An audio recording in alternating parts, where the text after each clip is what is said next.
What's up, everyone? This is Mike Casu, and you're listening to the Brute Strength Podcast. In this week's episode, I interview one of the top weightlifting coaches in the country, if not the world, Danny Camargo.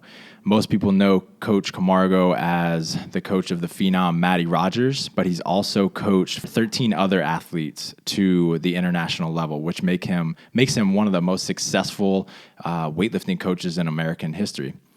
One of the most interesting, probably the most interesting thing that I've observed from his athletes is that so many of them go 6 for 6 at their meets, which is not all that common. And he explains how and why he does that and how that fits into their development as an athlete, as well as development in terms of character and their life in general. He talks a lot about building confidence, keeping it fun in the gym, building character, building the entire athlete, as well as his relationship with the amazing athlete, Mattie Rogers. Before we get started, if you've been listening to this show for a while, you like it, please put this on pause, head to iTunes, leave me a review. I would really appreciate it. I'm going to invite any of you that are interested to call into a voicemail that I have set up and leave some questions. So then I'm going to play back your question on the podcast, and I'm either going to answer the question myself or I'm going to get one of my guests to help me answer those questions. If you're interested, the number is 801-449-0503. That's 801-449-0503. Enjoy the show. Hey, Mike. My name is Marshall Zindler. I'm a coach and owner at CrossFit Override in Thompson, Connecticut. Just want to know, love the podcast. You guys are the best. I had a question. My question, though, is more on the business side of things. So one thing we're trying to do is be a good resource for our community with health and fitness and performance. And I know you guys do a great job of fueling us with some awesome content and information. But we have some local physical therapists that have reached out to us that we have a pretty good relationship. But we're wondering how to integrate them into our community and make them a fabric of our community. And wondering how you have found success in integrating people into your system or how you created the system around them. Also, the same thing with nutrition. I know Dee has her thing, but I'm wondering specifically in your gym how you guys approach nutrition, if there's any operations or systems you guys use, challenges, online stuff that you found works and that adds value to your members and to your gym. So please, love to hear back from you. Thanks again. Love the podcast. Keep it coming. All right. Have a great one. Bye-bye. What's up, Marshall? Thanks for calling in, man. I've got my my former teammate and colleague, Adrian Conway, on the call with me. Adrian is one of the best coaches in any sport I've ever met. He knows how to get through to athletes in so many different ways and meet athletes where they are. So I think his approach to running a gym and kind of organizing and running a culture and community is really, really valuable. So I thought he'd be the perfect person to help me with this. Adrian, what do you think first about the physical therapist? All right. Well, thanks for that introduction, Mike. That's definitely a humbling way to shout somebody out onto a podcast. But with what Marshall was asking about the physical therapist, I think he's got a really unique situation and setup, for what potential service he could offer his gym clients. So I think this is a really cool opportunity. What I would suggest with what seems to be the potential for this situation is that often, like what I do in our relationship with like what I've learned from Sean and Jeremy is that I think that you could do one of two things here. You could potentially move and utilize some of the movement or the exercises that you're learning from these physical therapists that you would like to utilize into a class warm-up, where you have a general approach where you have this written into the programming each day, and each class follows a very similar warm-up where you utilize some, whether it's unilateral movements, movements into different planes, holds and poses, whatever you're trying to do to help create better structural balance for your athletes, or what you would categorize as physical therapy. Or Another cool and unique approach is that like you could segregate your classes into their particular needs. So, in CrossFit, we see a lot of hip issues, a lot of back issues, a lot of shoulder issues, and potentially you could create a program or, get this program from those physical therapists that you'll be teaming up with and create a structure so that any athlete that has a particular need, be it hip, shoulder, or back, could specifically go into class and you give them a 5 to 12 or 5 to 15 minute window where they're allotted that time to execute exactly what they need. So I think that would give you both, you got an option that would be more of a general approach and then one that would be a little more specific. I think that would be a really cool service to offer your gym clients. I love that. I think, one thing that I might do is get the physical therapy team to create maybe 5 to 10 different warm-ups and just make sure like you plan on, say, I'm going to implement these every day or every 3 days, whatever you choose. And throughout that, like as they cycle through, the physical therapist makes sure that you're hitting everything, right? You're hitting all planes of motion, all major joints, all joints, etc., just so that that it's a balanced approach. And kind of building off of what Adrian was talking about with the more specific kind of choose your own path, I think it would be cool to have maybe some laminated, I don't even know, like poster boards or something like that to put up in your gym with like a, 5 different workouts, 5 different little 10-minute sessions for shoulder health and injury prevention, rehab, whatever it may be, for the hip, for the low back, etc. I think that would be very valuable. Adrian, what do you think about nutrition? How do you guys tackle nutrition in your gym, and how do you motivate your people to take their nutrition seriously? Oh gosh. So this is, one of the biggest overlooked issues, I think, in most CrossFit communities, right? Like we're really good at getting people motivated to pursue high levels of fitness, but not so great as a universal community at promoting a good balance in nutrition. So for what we do at Wasatch is we have 2 female coaches that are obviously within house or at our gym, and we utilize them and their services to help educate and customize programs for the athletes that seek that kind of attention. So we give them an in-house, discount for the service, because both these women are kind of continually offering the service to even athletes outside of our own community. But within our community, we offer a big discount to them, and we encourage that they pursue that. That's kind of one step there, one tier. For me, as the head coach, I try to honestly educate and encourage and even challenge our members all the time, like in small ways, whether it's, conversation in the warm-up or cool-down of workouts, or even on the blog. Like when I post to the blog, I try to bring up food a lot, helping them understand that this is kind of the missing key for most people in their performance and their desired goals. And then often periodically throughout the year, we just actually concluded one through the holidays of from Halloween to Thanksgiving, we do nutrition challenges periodically, and we don't really go out of house for that. We don't use any kind of fancy apps or anything like that. We usually just create a 6-week block.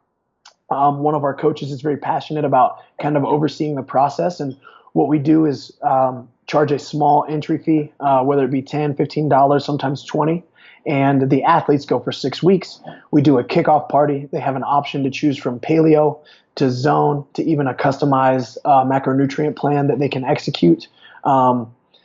We allot them one cheat day or cheat meal, whatever their choice. And then there's accountability charts that we create for everyone. So everyone in the gym usually has a calendar hanging up at the front of the gym when you enter. And obviously you see everyone's name on there. Usually we'll do fun competitions between age groups.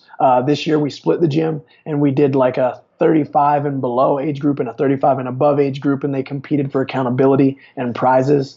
Sometimes we do the early AMers versus the PMers. We've done a ton of different things in regards to creating some fun rapport in the group and the challenge. But that's basically what we do. At 6 weeks, we kick it off, like I said, with a party, and we usually conclude it with some kind of party and an opportunity to do like some Q&A with the coaches and asking for future advice on how to, hold on to this accountability and all that. That's really cool. And I think there are two pieces that you didn't mention that you guys are tremendous at. And that's one, you have to lead by example. I think it's super common for gym owners that, they want to they know how important nutrition is for their members, and they want to instill good habits and create a solid system, but they themselves aren't following any kind of nutrition plan, or they're following something different than what they're trying to get their members to follow. So I think the first step is leading by example, right? If you want your people to follow a flexible dieting plan, then you probably need to be following and be excited about flexible dieting. Paleo is the same, zone's the same. Whatever you want your people to be excited about, you have to also be excited about. The other thing is just being consistent.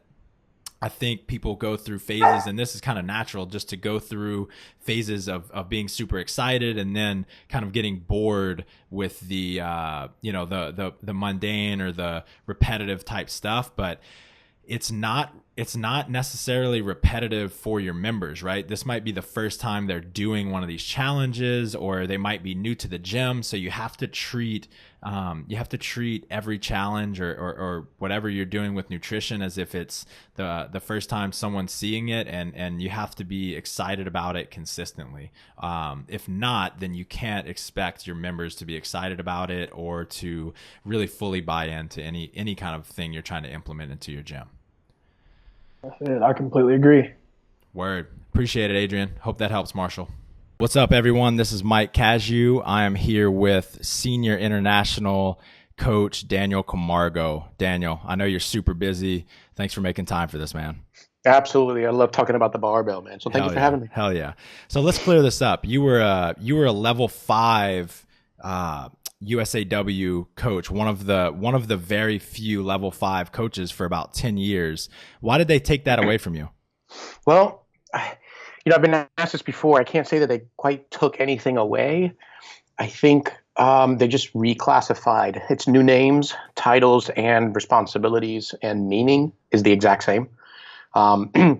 They just decided to consolidate to the levels. Right. So there isn't a 5 anymore.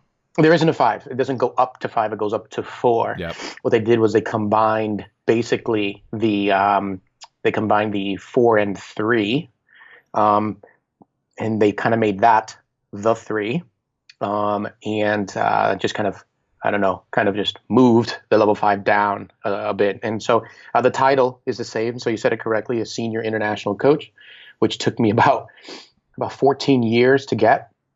Took me quite a while. And I tell coaches this all the time, man, you can be the best coach out there, man, but you still need the right athletes. You know what I mean? Right. Absolutely. It's a combination. Yeah. It's a combination of things. And if you can recreate the combination more frequently, I think it sets you apart from other coaches, but there's a lot that goes into getting advanced, getting promoted as a coach. So for those of you who don't understand what that is, basically this means that Daniel has coached a senior level athlete to an international meet. Who was your first international athlete? Oh, wow. The requirement was a little different back when I attained it. My very first ever, her name was Jessica Sabia. This was 2003, and she was on a junior Pan Am team. I had acquired her. She was one of the few that I didn't teach from absolute scratch. She did come to me with some experience, and but I developed her after a couple years, and she made it to a junior Pan Am. So I guess my very first international athlete that I took credit for, that I was able to develop to that level, and I was very proud of, was back in 2003, so about 13 years ago. Since then, I've been lucky enough to have athletes who have also made international trips under my program. Many were from scratch. They didn't even know what the sport was. And those, I got to tell you, man, I get the most excited for them, because you were there from the beginning as a coach. And to see those achievements. I mean, listen, I'm proud of everyone I coach. It doesn't matter where they come from or who they came from.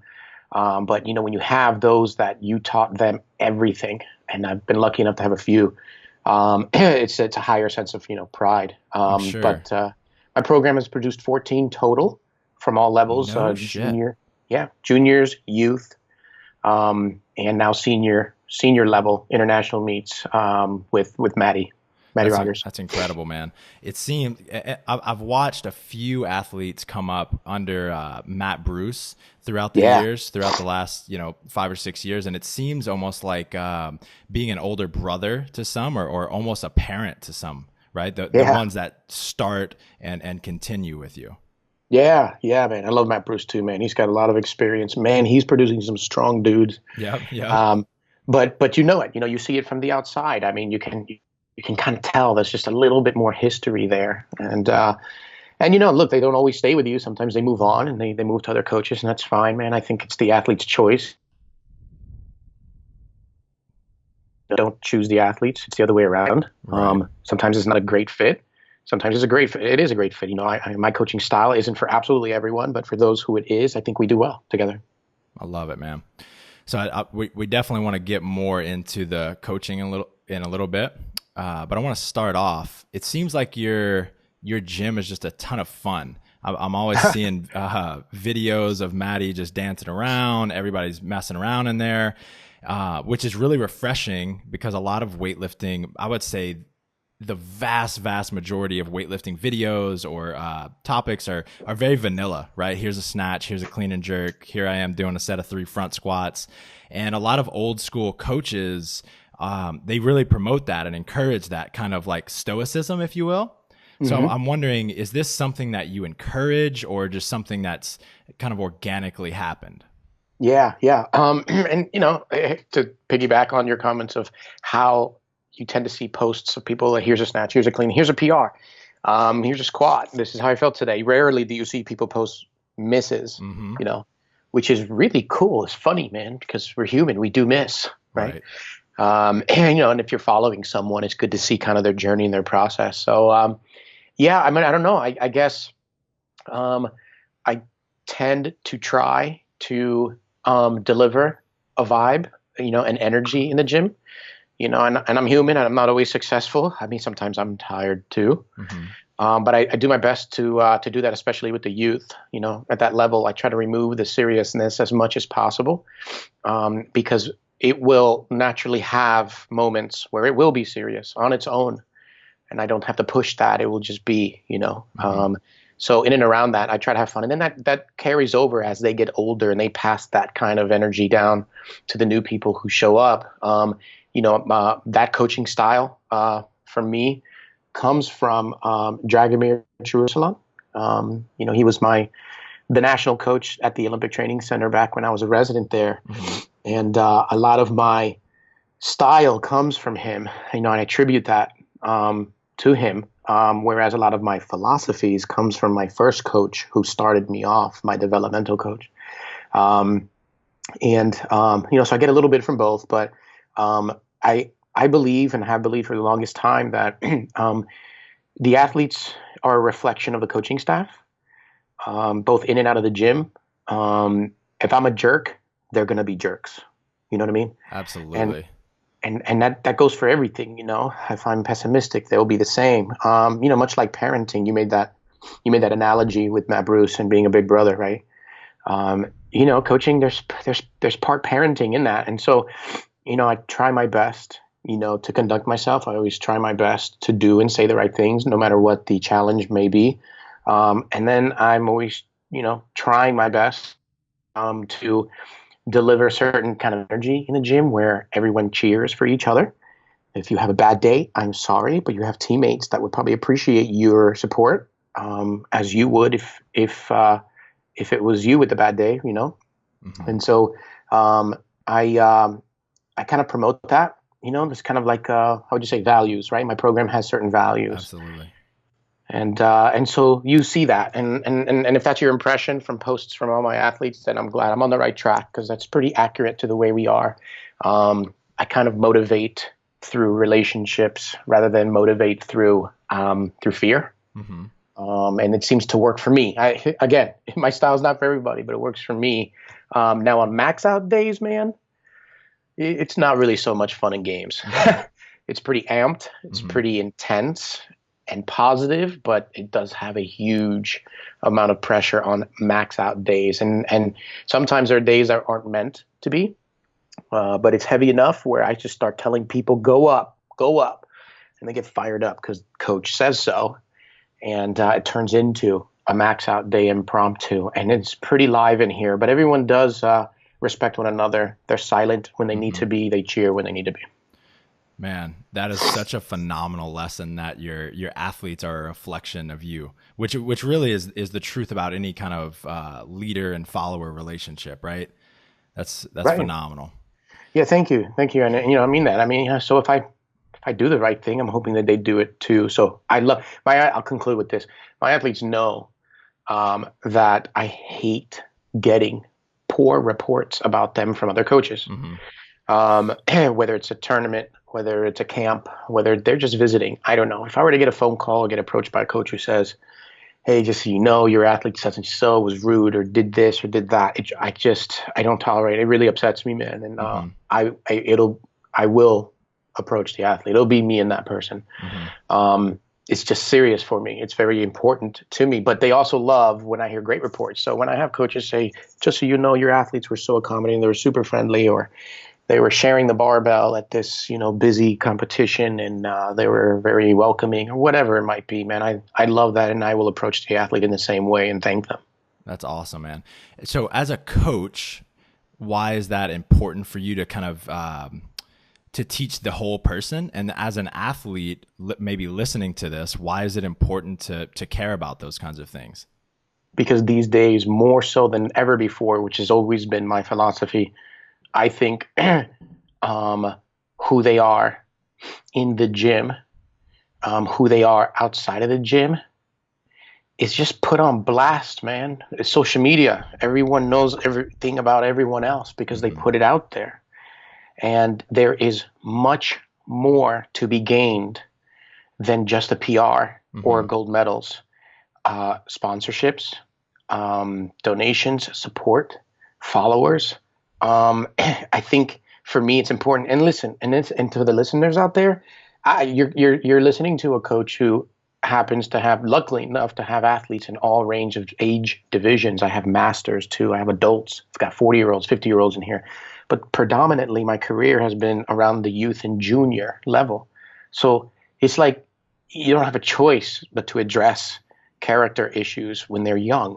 I started my coaching career at a high school. So that's what I was taught and how to deal with these young kids. And so it's in front of me. You have to address it. You can't ignore those sort of things. And so maybe I'm biased. There's other gyms out there, predominantly adults.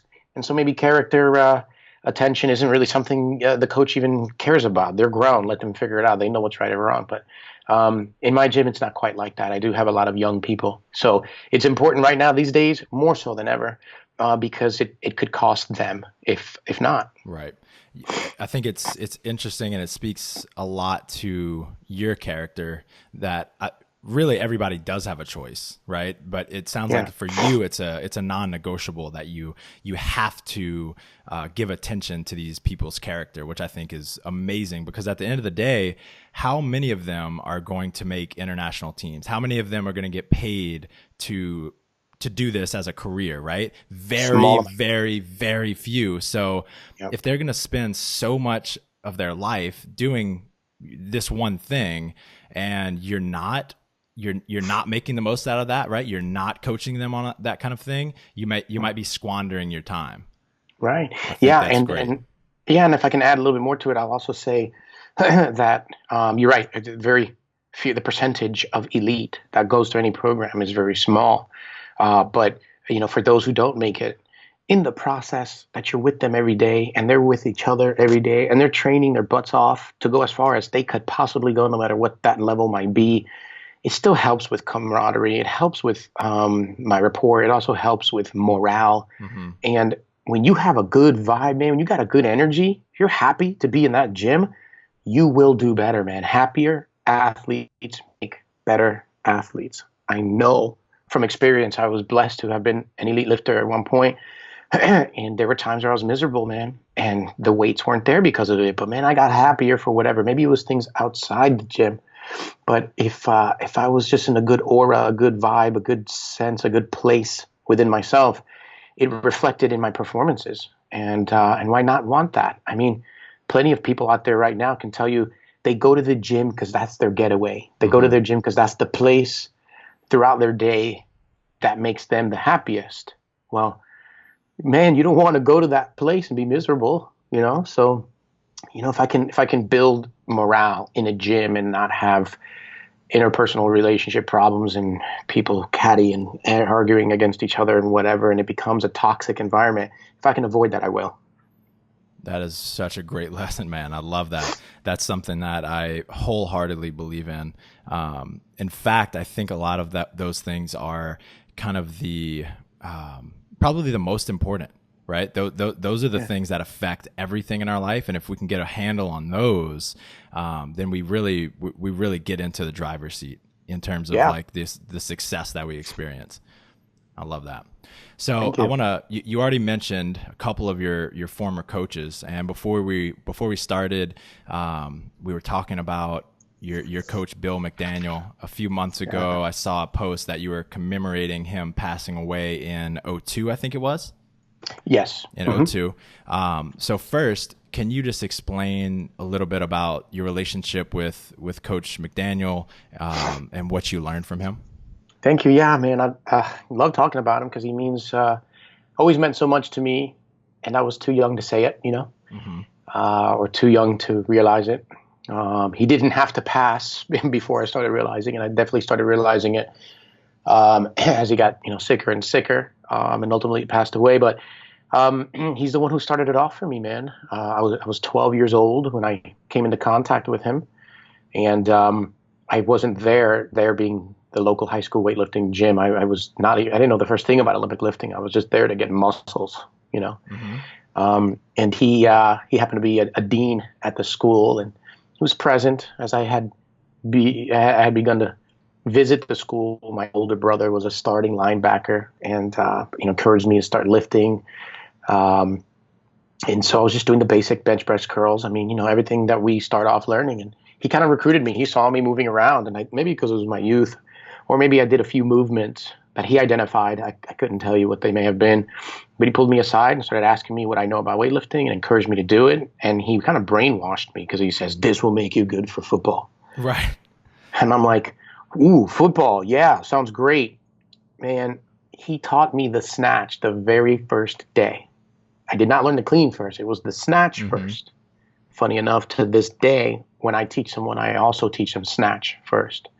I mean, I have more specific reasons why, but he taught it to me. And by the end of it, I impressed him. I was moving well. I caught on very quick. And I got to tell you, man, it felt cool. It felt freaking awesome. I mean, I was able to use a little bit of weight the first day. So, you know, the snappiness, the power, the explosiveness, the timing, and then the challenge, because then I couldn't get it right every time. Really just, it fit me. So he asked me, "Hey, how'd you like that?" I said, "I love it." He says, "Come back tomorrow." I go, "You got it." I quit every sport that day. Nice. And I have been specialized ever since, and I'm 39 years old right now. But my philosophies in coaching really comes from him. He was pretty strict. He was pretty authoritative, almost football coach style, you know, stereotypically. Yep. But he had a passionate side, a compassionate side for me, and I was really his last protege before he passed away. And being his at the time towards the last few years of his life, I was his elite. He had at that time been a 30-year veteran of the sport of weightlifting. Wow. Yeah, so it's crazy. Talk about, like, there's a lot of people out there right now that wish they could have started when they were younger. You know. When I teach certifications and seminars, I usually pose that question to the group: how many of you guys here today wish they could have started when they were younger? And everyone raises their hand every time. And then I joke and say, well, you could have, but it wasn't cool enough back then, right? Right. and everyone laughs usually, it breaks the ice in my seminars when I say that from time to time. But the truth is maybe they couldn't, they didn't have access, and I was blessed that I did. That is awesome, man. So then at what age did you move to the OTC and start working with Dragomir? Yeah. So again, another blessing, man. Talk about luck. I was 12 when I started with Coach Mac. That was his nickname around school. Mm-hmm. And he developed me to a pretty decent junior. I was a youth when I started with him, but into the junior division. And at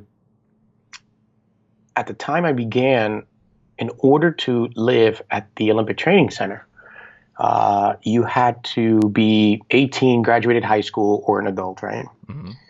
And, that was the only way. And I would say in the 11th grade, the OTC or USAW, at the time it was USWF, the United States Weightlifting Federation, they announced a new pilot program. They really wanted to get younger people in there to begin that full-time intense training for long-term development. And, my coach was excited. He goes, "Are you interested in it?" And I go, "What? I get to leave home? Hell yeah." So we made the goal. In my 11th grade year, I started, making this effort. And there was like 3 national meets at the time that they were paying from to bring younger people out in high school to begin training. And so I attended an American Open as a youth, American Open, Junior Nationals, and the Senior Nationals, which was where they were drawing and scouting from. And after my performances, they chose me. It was myself and 2 other individuals. So us, the 3 of us got spots. And so I moved out of my home early and finished my senior year of high school at the Olympic Training Center. That is awesome. Do you think that had any effect on you? I mean, you were about to leave home anyway, but do you think that had any effect on you, just kind of not living the typical teenage lifestyle? Yeah, it affected me, man. It took away, it took away a little bit of my youth, I guess. Mm-hmm. I was still in high school, but now in Colorado, part-time. There was a unique relationship with the Olympic Training Center and the local high school, where the school board, not quite remote, but a lot of work done outside of class time to allow these Olympic hopefuls of all sports that were attending. Weightlifting was the newest sport in the program, an opportunity to train more. So it was kind of like an accelerated senior year of high school, right? But I would meet new friends, and right. They were local kids, and the weekend hangouts, the late nights or parties, I couldn't attend them, man. Not only did I have to be up for training under Dragomir, of all people, the next day, and he was tough. His programming was awesome. I excelled on his programming. But not only that, I got drug tested quite often, mm-hmm. So I couldn't be a teenager, man. So it affected me a lot. However, at the time, it's what I needed, and it worked. It worked. I was very successful living there. When I retired, however, I let a little loose while I went soul searching. But it did. It had a good effect on me. Would you say one of your kids wanted to do the same thing when they were 16?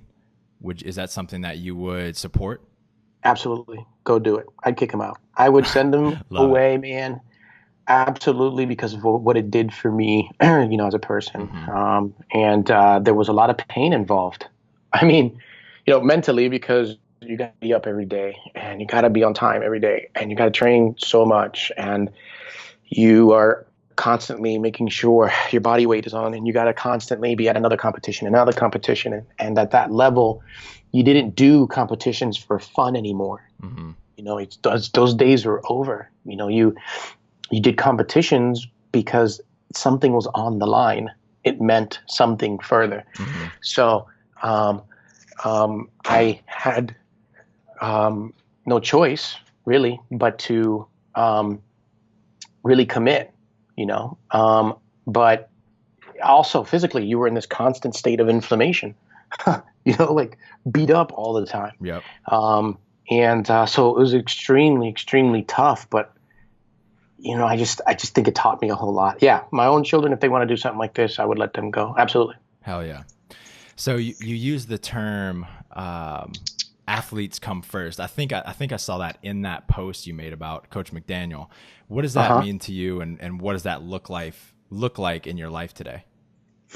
As it looks like in my life today, it's what I deliver. I mentioned earlier, a lot of my philosophies come from Coach Mac, and he gave me what I give my athletes now.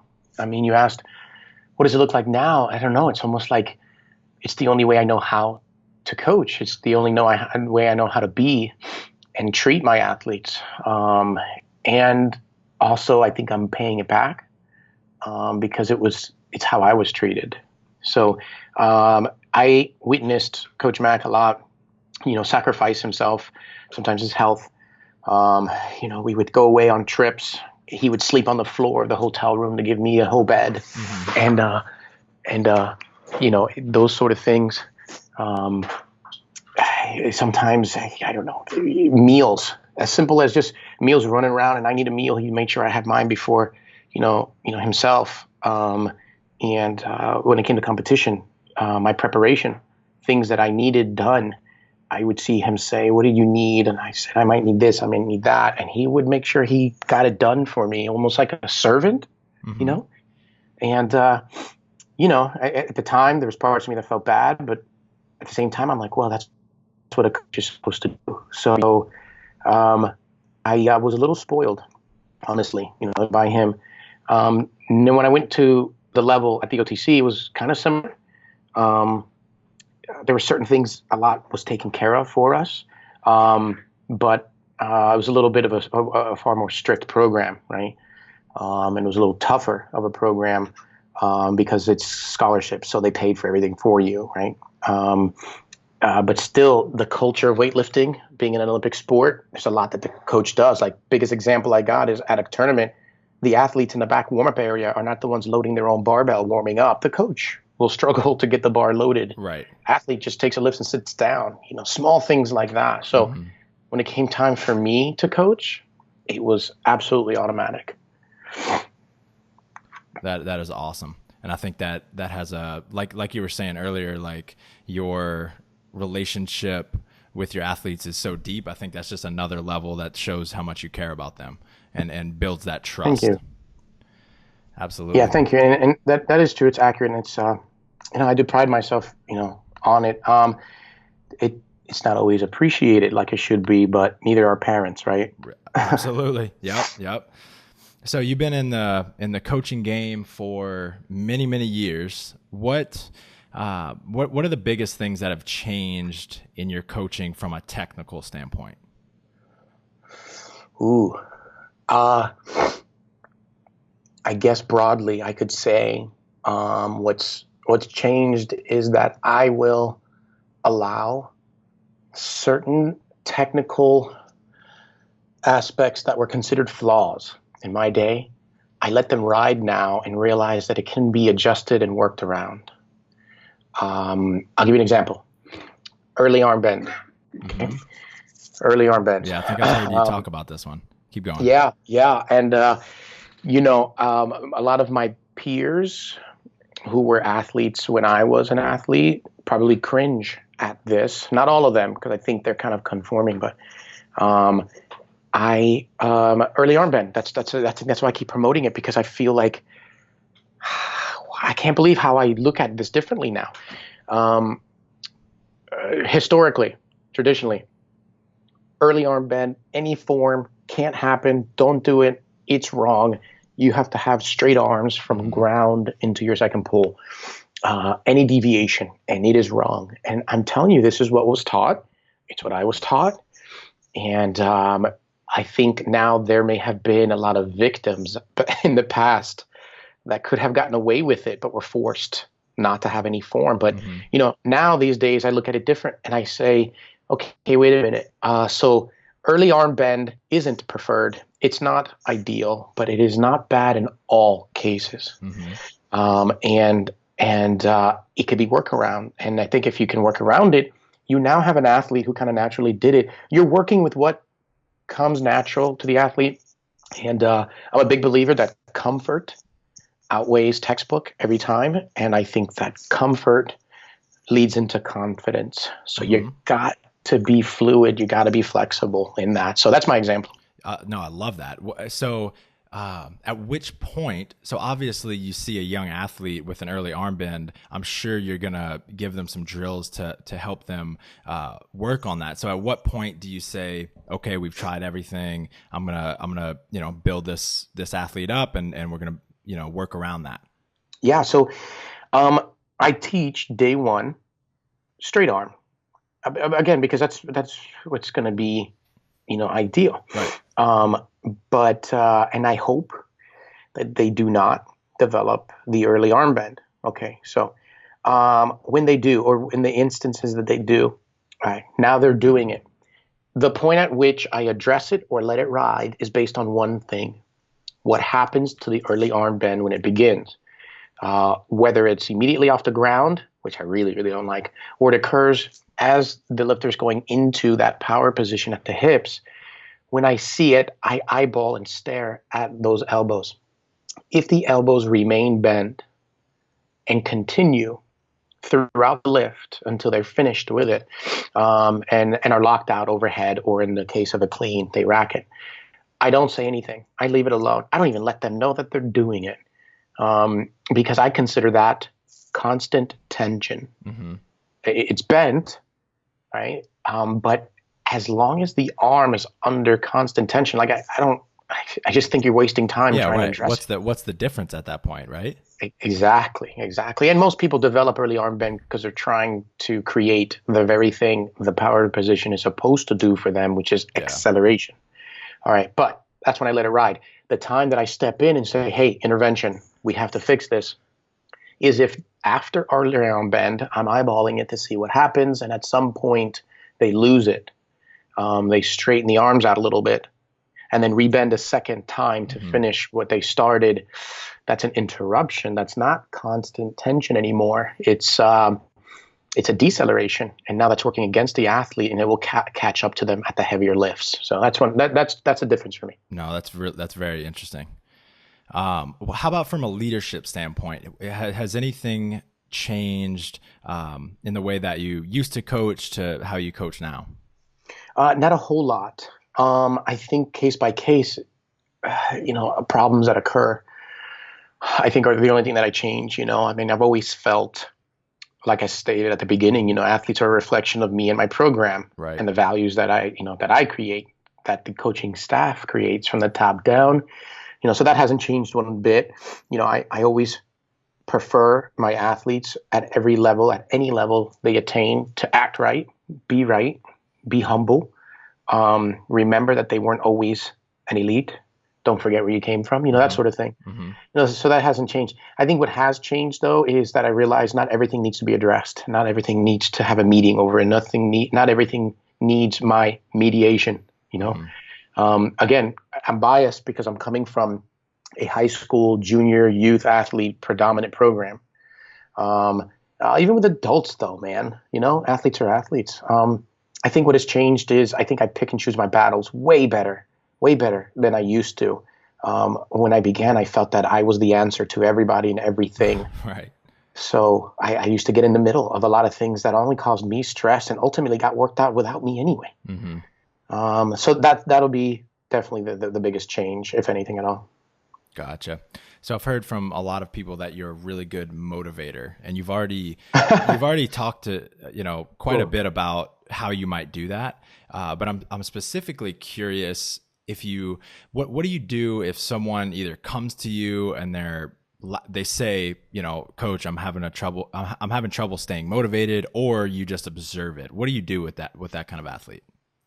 I love it when they come to me, first of all.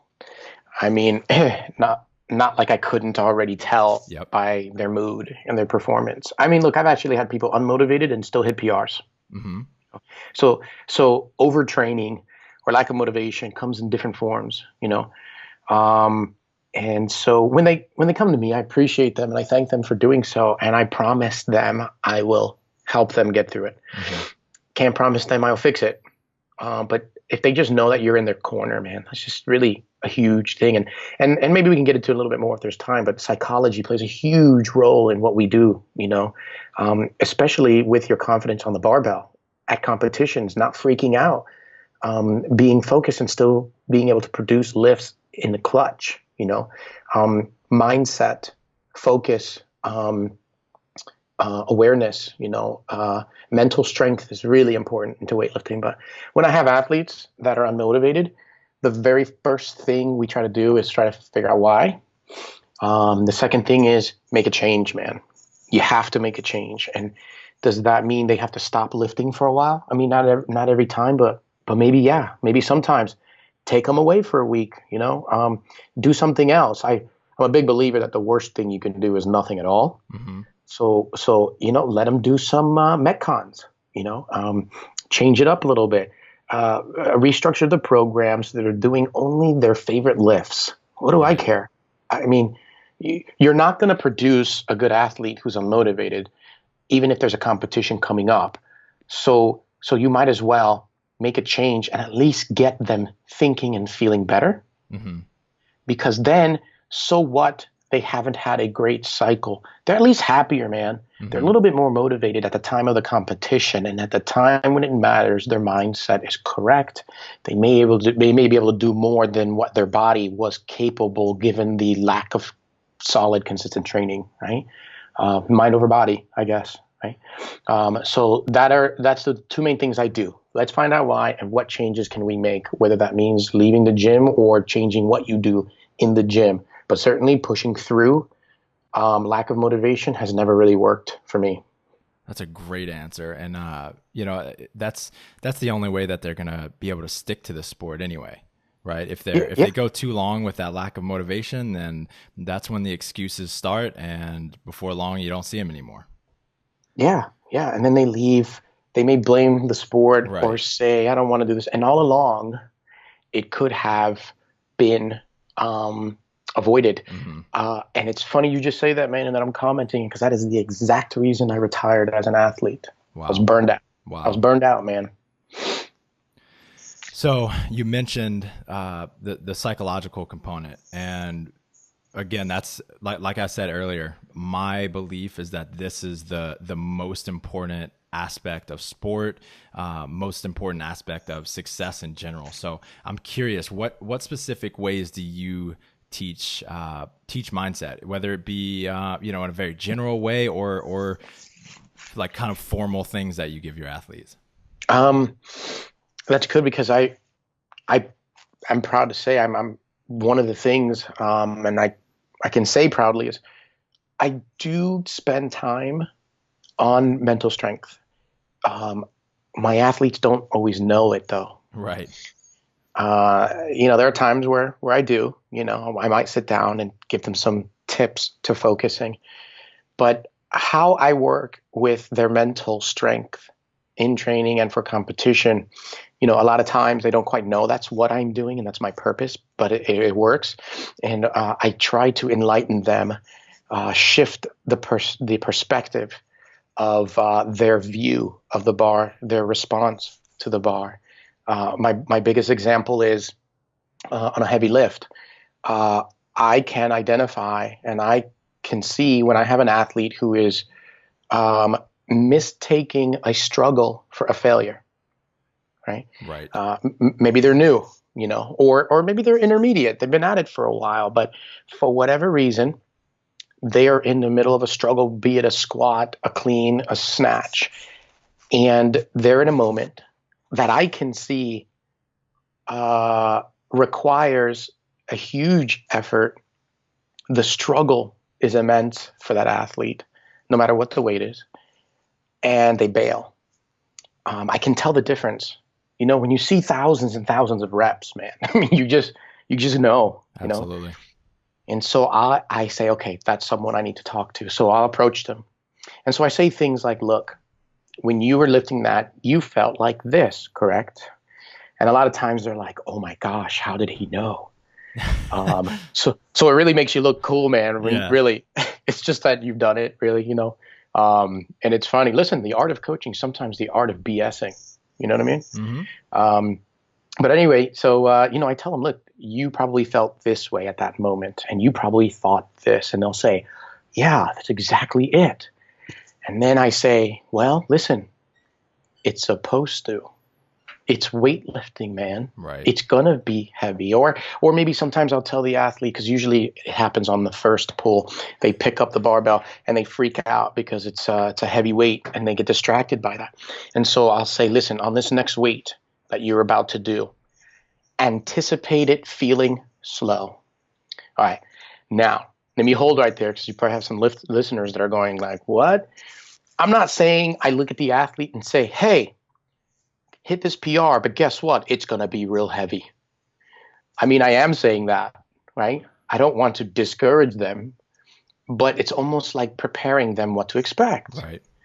And so when they pick up this barbell now, and they're in the first few inches where the beginner or the intermediate might panic, freak out, and mistake that struggle for, oh, wait, there's no way I'm going to do the rest of this lift.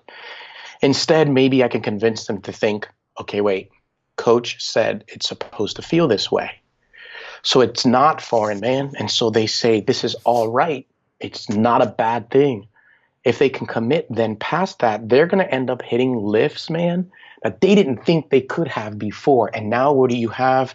You have an experienced, a more confident, a mentally strong athlete when you didn't the first time. Boom. I love that, man. Yeah.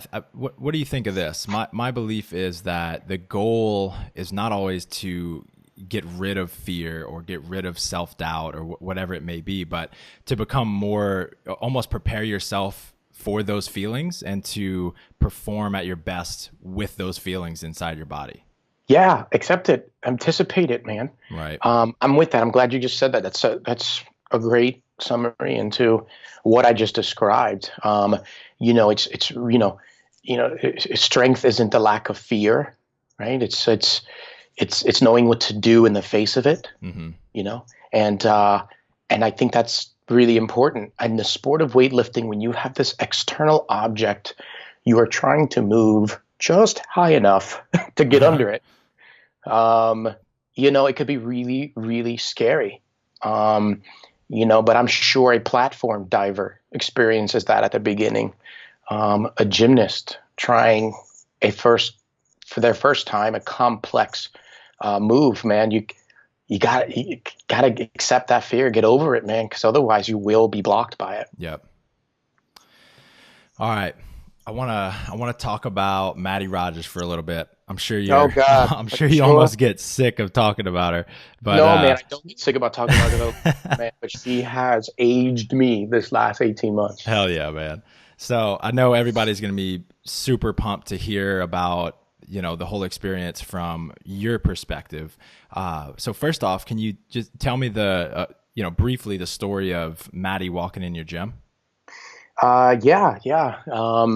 It's kind of funny, she was young. She was just turned 16, walking into my gym. She came with the purpose of getting into CrossFit because of what she saw and was told and was encouraged to be a challenge. At the time I had a CrossFit affiliate and I, was writing Metcons and I was writing, WODs. And then I was even teaching those 6 a.m. classes for the general clientele, not even athletes. I'm lucky that my career has gone where it has. I have been able to set myself up to right now. I really just work with athletes, and I hire the right people, really good people who handle all of their clients for me. I'll jump in and of course work with the general clientele. I mean, I have weightlifting clients who will never ever compete, but I do coach them. But generally, I work with just athletes. And so she came in because her cheerleading coach at the time was a member of my gym, and he fell in love with the CrossFit methodology, and really liked my gym and says, listen, I got a young cheerleader who is above and beyond the level. She's performing moves that are usually reserved and choreographed for males in our routines. And I think she might be good at CrossFit. Let's give it a shot. I'm like, yeah, bring her in. So she came in. She did she did a WOD that I had written, and I couldn't remember what it was. Little gymnastics in it, which was easy for her, and a little bit of endurance. And I can't quite remember what it was, but she smoked most of the men in the gym. No shit. By like a minute. And I was like, what? I said, okay, I might be able to work with this. And afterwards, the girl goes, is that it? So, and listen, it wasn't a cocky, like, is that it? Because it wasn't challenging, because she was dead on the floor when we were done. It was more like, that was only 7 minutes. And I think that's what she was saying. It was more like a time frame. So I said, all right, well, I'll tell you what, tough girl, grab a barbell. Let me show you something called the snatch. And she did not know what that was. She was familiar with the clean and jerk, because here in the state of Florida, if listeners out there aren't familiar with it, weightlifting is a varsity high school sport. The contested events are the bench press and the clean and jerk. So they took from powerlifting, they took from Olympic lifting, and it's a varsity sport. So she'd been a little exposed to that through her high school or maybe a PE class, but never really formally taught or competed, certainly not at the Olympic level, Olympic weightlifting level, I should say.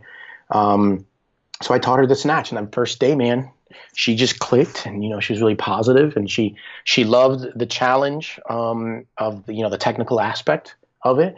And I believe, like I do with most people with talent, I slowly increase the weight. Right. Wisely, small jumps every set until I can see that form break down.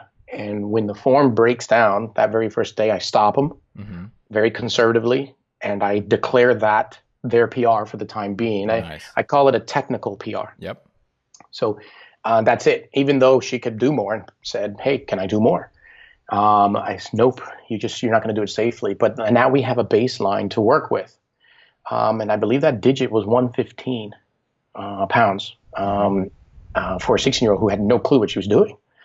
So she returned to my gym, man, and we hit it off very well. I built a really good rapport with her. She enjoyed my coaching style. I'm very positive, and like you said, you're really nice and said you've heard that I'm a good motivator. Whatever I was doing was working for her too. And her goal was CrossFit and only CrossFit. And here I'll conclude this part of it, man. It's the funniest thing. And I've even told her this way after the fact. I knew she would be a huge asset and a great contributor to the sport of weightlifting.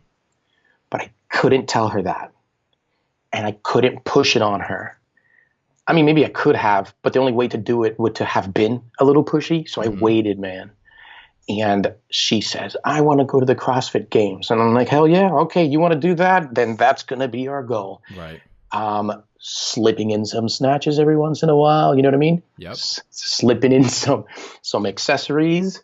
And when she would say, do I have to do this much weightlifting? I'm like, yeah, sure. It's going to make you a great CrossFitter. Just go with me. And she was really talented with CrossFit as well. And she earned an invite to the CrossFit Games as a teenager. I think it was a year or two before they officially made it a division within the CrossFit Games.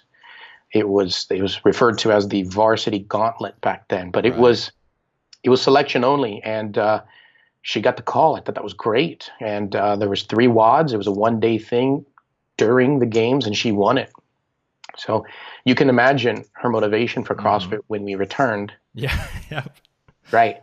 So she says, next time I go, I want to be a part of the real thing. All right, let's do it. So I continued to write her Metcons and train her for that. Was throwing in some Olympic lifting. And a short while later, it was still that fall, after the summer of the CrossFit Games, she saw my weightlifters preparing for junior nationals. And she was like, well, what's that? And she got a little, inquisitive about that. So I started giving her some information, and I said, you could also do it. You can do both sports. She says, I think I want to. I said, I think I have my prayers answered. So we started focusing on Olympic lifting. We go to our first junior nationals. She medaled and placed 8th on the Junior Pan Am ranking, which was the first alternate. We come back home and she says, so what does this mean? I rank 1 outside of the team, or I'm 8th. And I said, oh, well, this just means that you are an alternate. Do I compete? I go, nope. If you stay there, you do not compete. If someone gets injured or passes up, then you get a pass upward. But for now, you're just spectating. And that got to her, man. And I knew it would. You know, she's a competitor. And she goes, well, what's it going to take to move up into the full top 7? And I said, I am glad you asked, because I've already calculated it. Here it is. Yes. And I gave it to her, dude. I told her what snatch she had to hit, what clean and jerk. She loved it. I loved it. We trained. She went. She made it and surpassed it, and became the #1 junior. And that was her first introduction to the international stage of weightlifting. That's really cool, man. That's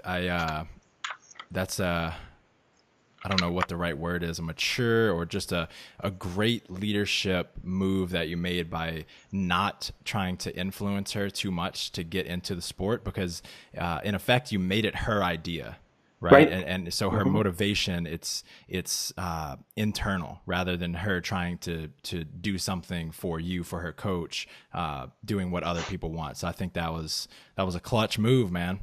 Thank you. It took 1.5 years, man. You want to talk about patience? Man, I teach patience to the athletes, reminding them in this game, even the most talented, there's no overnight success, you know? Right. If you're doing it correctly and cleanly, there is no overnight success. Coaches, same thing, man. You're no different. Male and female coaches out there, just keep your head down. If you love what you do, just do what you love, and you know everything it'll just come. And you can't rush the success. And you might be lucky at first, but it comes at a cost somehow, some way. I think if you do it the right way, which is focusing on the product, on the service, focusing on development, everything you want is going to come to you, man. And it takes time. And I have been a coach 17 years, and I was recently asked, Coach, how can I get what's in your head? Or, man, I want what you have, which was very flattering. It makes me feel good. I'm on the right track if someone says that to me. I turn to them and I go, I'll tell you how I got it. By screwing up, man.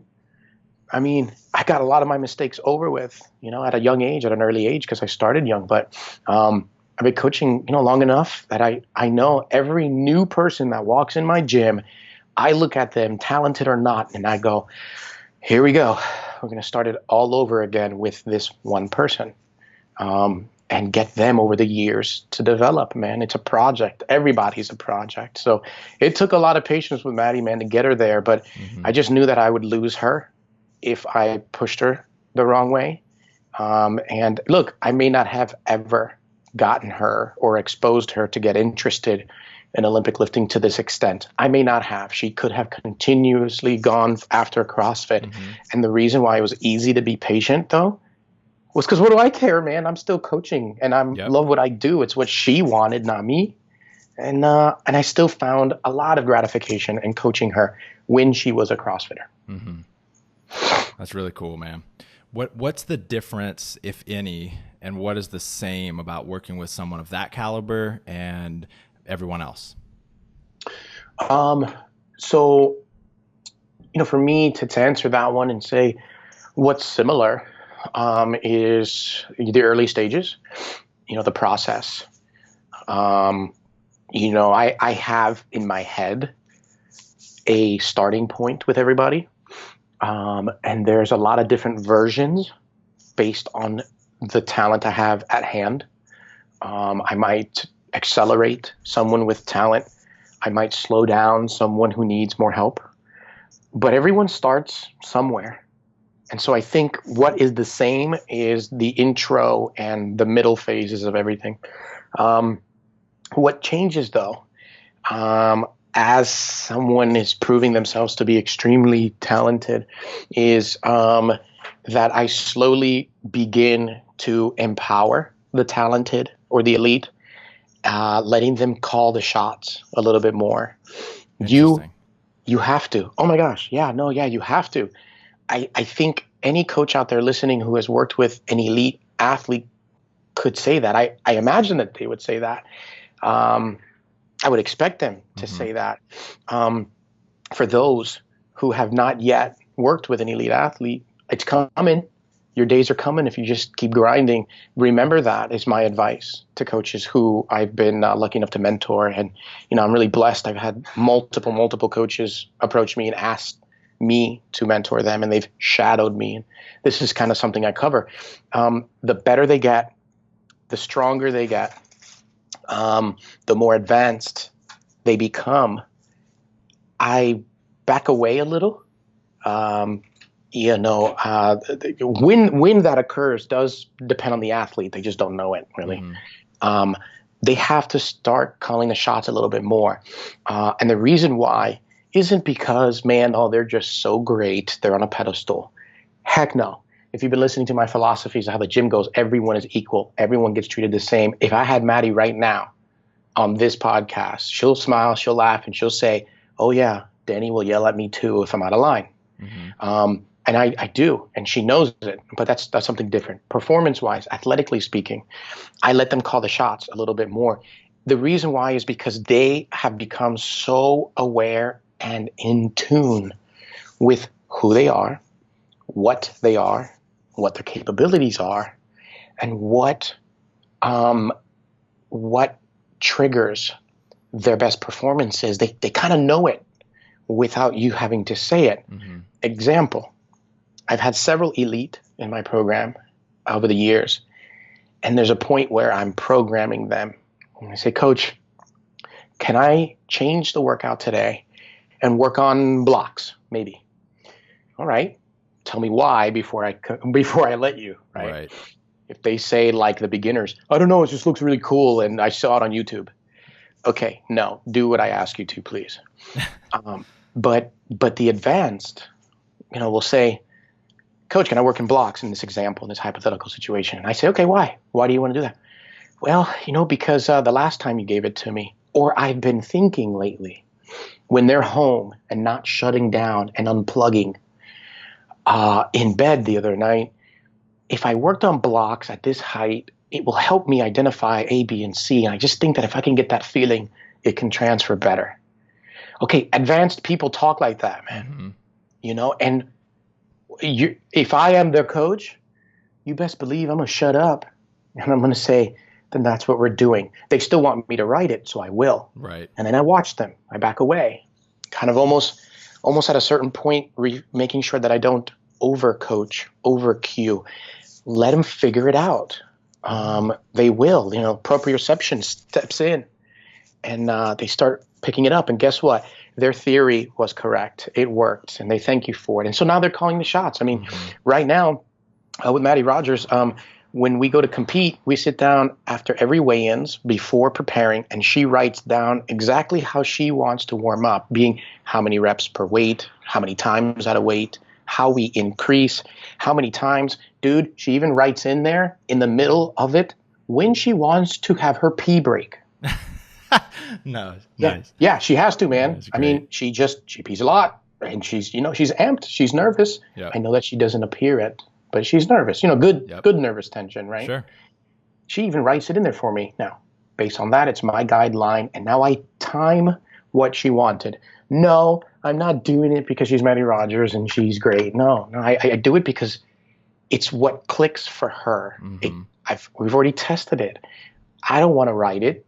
I mean, I have at the beginning, but she has found within herself what she wants, and I can make it work. It's not unreasonable. So she writes it for me, man. And you guys probably see me, for those who have, tuned in to watch any live stream, and I've been coaching her in the back, that piece of paper I keep busting out is her notes. So that's awesome. It gives her an entirely new level of ownership over her own performance. Right. Absolutely. And it should. It's her career. Right. That is Very At this interesting. Thank you, man. At this point, I just facilitate. Yeah. Certain things I still program. And listen, I love her. We're very close. And, there's times where when it's time for a new person, like she's on some time off at the recording of this podcast. She's on some forced, demanded time off. We got a long 4 years ahead of us, man. And, but she has spoken to me, okay, what's it going to look like when I get back? Because she is relying on me to program her as I always have. Mm-hmm. She takes that though, and she will make some modifications with my consultation. Sure. Day in, day out, man. But it's still a good guideline for her. Love it, man. All right, I got a couple more for you, and then we'll wrap it up. Sure thing. Social media in general these days is growing so quickly, and it's so popular in the fitness industry, especially. And one thing, like Mattie Rogers is just insta famous, right? She's people love watching her. She's got 500,000 people following her every single day, and she's really good at it.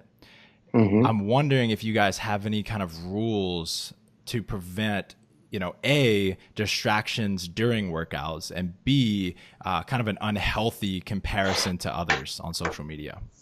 Not really. I do, and I will, and I foresee that this will be the case with other athletes in my program now. Not so much with her. We've discussed a lot of things on social media, especially as her popularity grew. Mm-hmm. There's a couple of times early on she posted some things that I busted her chops about, that I didn't like, whether they were negative, they were vulgar, or it's her with her girlfriends at the beach having a good time, and I'm like, what kind of bikini is that, man? Right. How are you there posting yourself? Like, did your mother let you out of the house like that? Yep. And I bust her chops, and she half smiles, half whatever, Danny, whatever. But she hears me, she listens. Yep. And there's been a few unfortunate instances where she's had some real creepers out there, man, say things to her, whether they're comments or their direct personal messages that are inappropriate, man.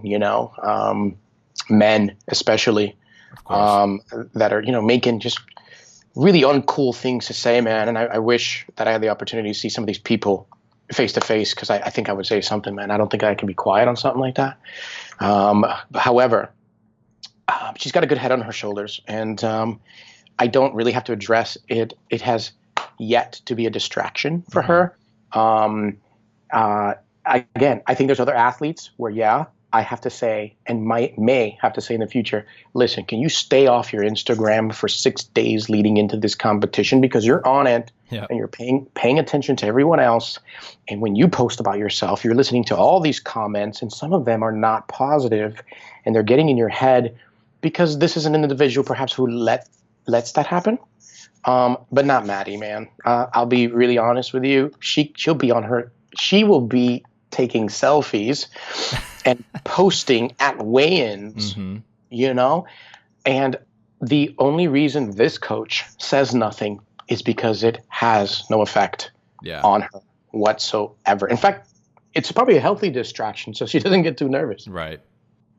Yeah, I think I think that is very unique. It's not totally unseen, but I think that level of focus, amongst all of the different things she's got going on is very unique, but it just speaks to how strong she is, man. I mean, you see her going 6 for 6, fucking more often than not, every time, man. Yeah. Every time, which by the way is one of my other philosophies now, man. Can I get a soapbox for like 30 seconds? Please. Well, okay. So this came up recently, actually a few times. There's 2 philosophies out there in Olympic weightlifting coaching. One, as far as it relates to competition. One, you got 6 attempts. Who the hell needs all of them? As long as you get one of each and they total enough to win, who gives a damn, right? In fact, those who believe, and I don't adhere to it, but those who believe this philosophy or into this philosophy say, hey man, I got 3 chances to hit a monster snatch. Yep. I got 3 tries. That's a ton of times. So successful lifts isn't really a criteria for them because they believe, to their credit, I'll give them this one, they believe you don't get extra points for more lifts being made. You only win on a total. So I get it. There's nothing wrong with the philosophy. I joke and I tease about it. It's just not mine. Especially once again, I'm biased. People, I come from a high school youth junior predominantly program, and again, I've had some really good senior lifters. I got a ton of masters, but again, predominantly. So I teach. You better make lifts. Lifts are important, and for me, they're important at competition for one really main reason. We know by now that in training, you can train success, but you can also train failed attempts. So at a certain point, you got to cut it off. Lower the weight, make an adjustment. But the more misses, all you're doing is training misses.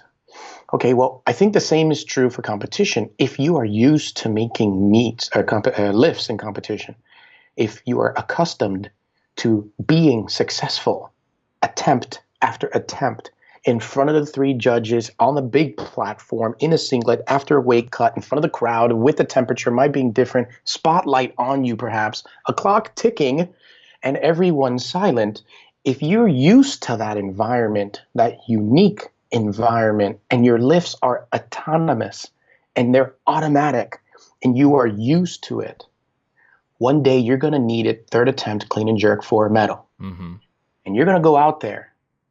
And instead of the coach, if I were from the first philosophy, watching my athlete on stage going, all right, flip a coin because I have no clue, right?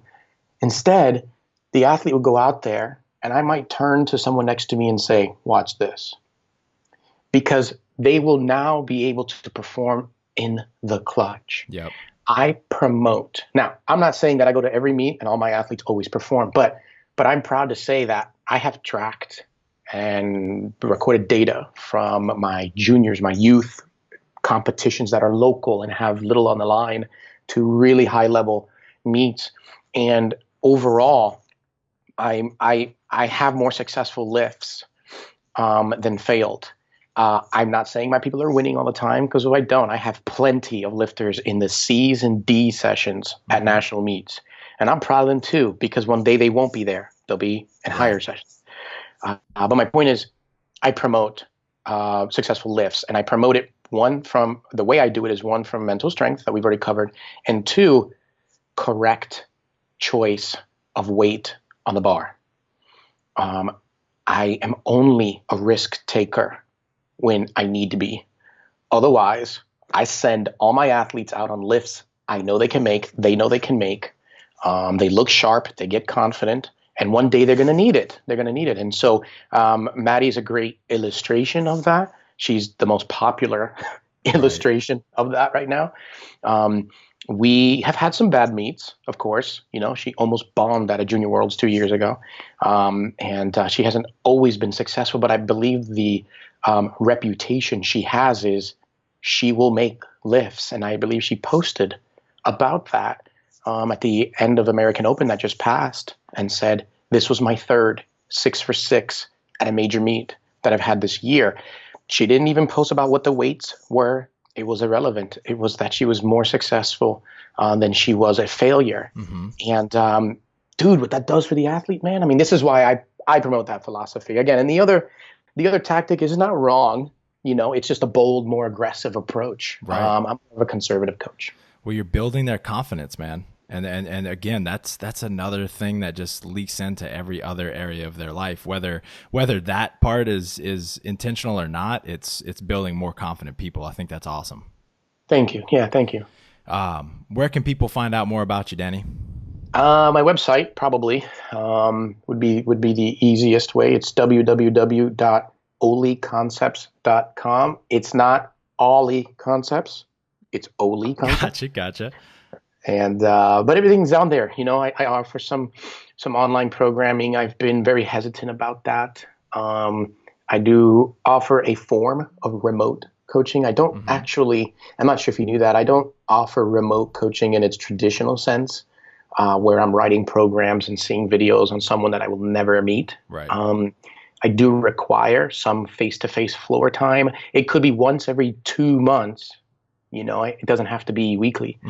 But I think I'm a better coach and I provide a better service to people if I can just see them, Right. And that's my choice. I could probably making a ton more money, not with that requirement. I'm sure I could, and that's okay, but I wouldn't be really happy, doing it. So there is some restrictions to what I offer, virtually. But my contact information's on there. My seminars are on there. My videos, my tutorials, my philosophy. In fact, I'm just pretty much giving myself to the sport. And it can be found on that website. Hell yeah, man. Well, this has been phenomenal, man. Thank you so much for your time, brother. No, man. Thank you. Anytime I can talk about the barbell. Listen, man, one day I lived to the dark ages of weightlifting. Right. And so it's I don't see it as just my pleasure, but man, like my duty. So thank you. Absolutely, man. Have a great day. You too, man. Thank you.